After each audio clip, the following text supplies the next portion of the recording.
Some 25 years after his last NFL game, Jim Covert is pretty content with his lot in life. But the competitor in him can't help but wonder, what if just a few more seasons meant the difference between waiting for a call from the Pro Football Hall of Fame and never being invited at all?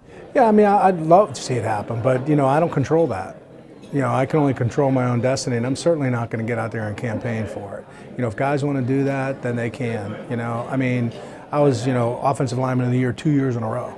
I mean, it's pretty hard to do in the NFL, especially when the NFL defensive players vote on it. So, if there's guys that, feel like they need to do that, then they can, but I'm not going to do that. The man nicknamed Jimbo is not a campaigner.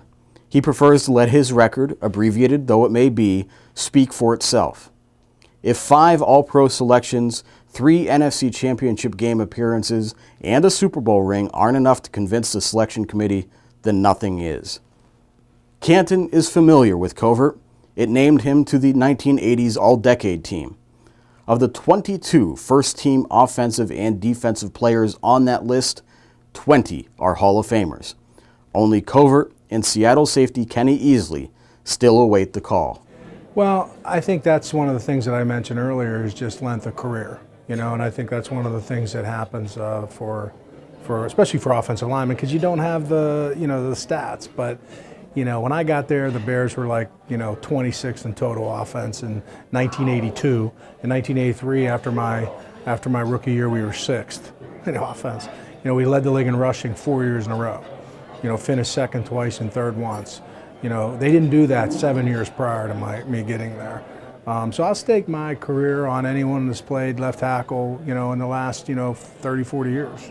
I just didn't play long enough. And, if that's the only thing that's not going to let me get in the Hall of Fame, I played against a lot of guys that are in there and did pretty well against them. So I hang my career on that. Covert won't campaign, but his longtime friends will. They see a man with character who once ranked among the best linemen in the game, and an ambassador for the sport who still has a competitive fire that took him to the top. I think if he does not make the Pro Football Hall of Fame, it's a big disservice. When he was playing the game, he was the best tackle in the league, period, the end. John Madden even, I believe in one of his books, mentioned that. He'll get there. I believe he'll get there, and deservingly so.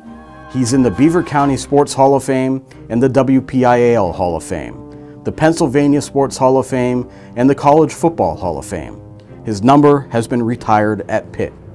Jim Covert's not campaigning for one last call from the Hall, but finally receiving it, that would be a wonderful honor.